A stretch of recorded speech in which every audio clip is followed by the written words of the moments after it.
What's up, everyone? I just wanted to jump on here and touch on why, to me, Israel Adesanya is on a whole nother level.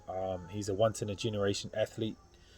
He's going to be up there with the greats, perhaps. I wanted to go into that partly because it's an illustration of everything that I talk about on my page. And what I mean by that is that the being side, the unknown, the being in the moment, the flow builds into the known. So I like to start from that inward internal place and show how that manifests externally. Whereas usually in sports psychology or mindset, or when people talk about mindset, the mental game, they're talking about the known to the known, or the movement from the past to the future. So it's quite radical in terms of how I look at things, in terms of a perspective on mindset, and certainly mindset and being together as one process.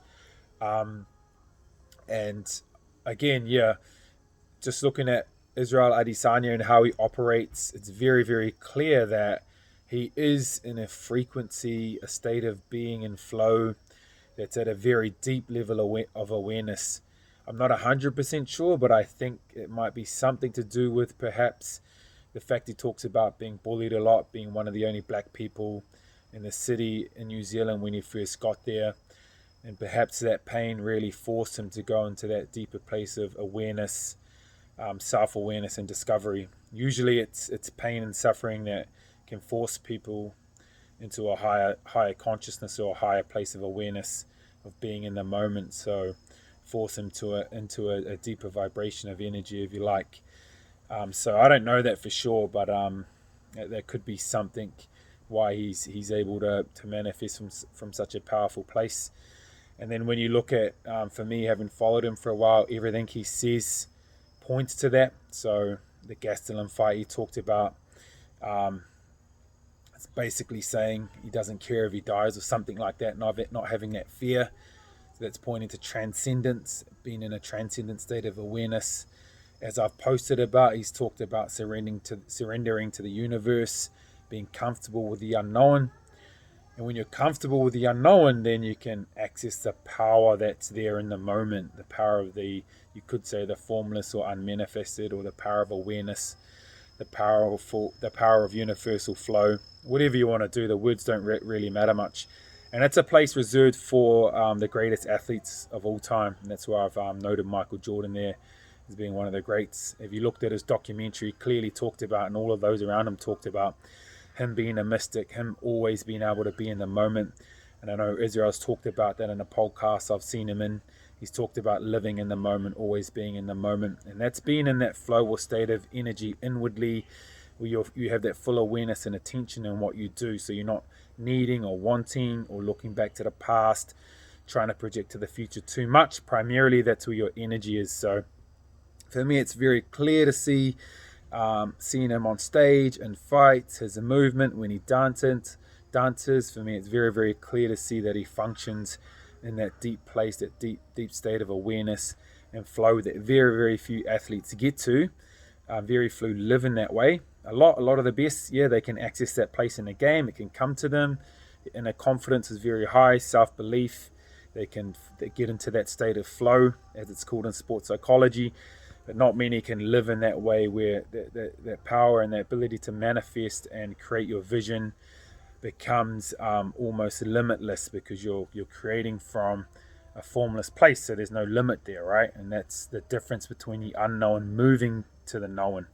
And that's what I'm about here on my page, accessing that awareness, that being state, that unknown, and then manifesting that into the known. So when you bring an intention or goal into that place of limitless, unknown, or awareness, whatever you want to call it, and there's no needing or wanting towards that goal, then whatever you are inwardly is going to manifest outwardly, or your internal is going to show in the external. It's almost a law that will happen, that how you see your external environment is a reflection of who you are inwardly. And that's why I think, with Israel Adesanya in particular, he lives in that inward flow and state, and in the moment, and that's where he accesses the true power to manifest externally. And he says this a lot himself. He'll manifest who he's going to fight, what he's going to do. He manifested a supercar or something. And it's in line with not only the greatest athletes, but human beings, intellects, artists, philosophers, whoever. They've all come from this place of power, the unknown. They've transcended the limitations of the mind. And as I said, it usually comes from not resisting and accepting the pain and suffering that you might encounter, and then transcending it and going above, as opposed to what probably usually happens. People get crumbled by it and they go under, get eaten up by it and consumed by it. So it's really, again, Israel talks about that fight or flight moment in fights, and you're going to fight or flight, and that's that human nature response. So I really wanted to go into this a bit, guys, and just really explain it, because I think he's quite understated. People don't really understand the depth of where he's coming from when he says he can sense somebody's fear or sense somebody's lack of confidence. He's literally talking about an energetic intuition of what's below the surface. He can sense a vibration of energy coming up. And everything, he talks about energy a lot, because he can sense energy. And to be in that place, you need to be very still to be able to be that.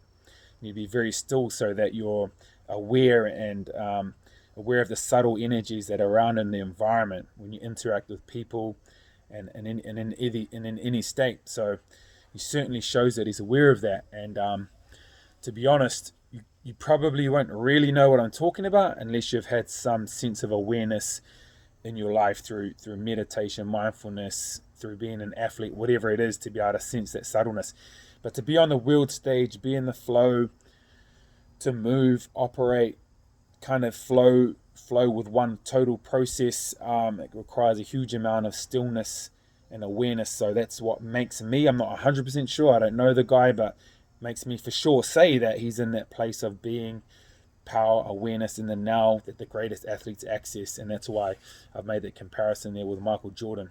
What's going to happen? Who knows, man? A lot of athletes, a lot of people get lost in the hype, the ego, that collective hype. They can get lost in it quite easily, and it can be the downfall. So if he keeps that awareness and that inward abundance, then he's going to keep that power to manifest and create that he obviously has and shows. Doesn't mean everything's perfect. It means that in the depth of him, he has that reality inwardly, and he can create from there. In the surface, like anyone's life, there's polarities, ups and downs, good, bad, lost, win, whatever. But deeply and in the totality, anyone who lives with that energy and manifests from the power of the unknown in the moment is generally going to manifest that abundance externally or in their lives. So that's the point I'm making, is it doesn't really matter what happens on the external. If you're in that inward state, you can almost have nothing and be and realize that nothingness is actually a window into that place of abundance, and you don't really need or want anything on the outer level if you're on that state inwardly. And some of the greatest human beings who have lived have realized that. And Sri Ramana Maharshi is a very famous example, who's just really grounded in being, and is one of the most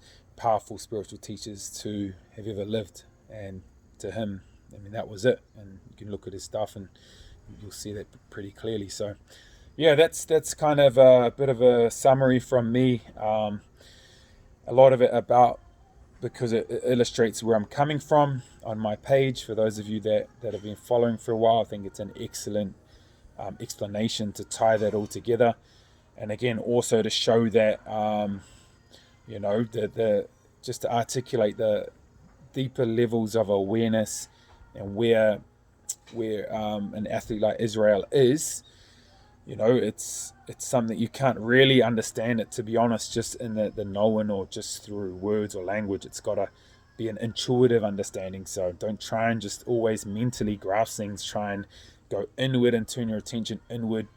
Be present and still, and you can start to tune into that and really see it in your own life as well. So that's why my biggest message is to bring that dimension of being, stillness, awareness, whatever you want to call it, just living really, into your life. And that's where that transformation begins for anyone and everyone. So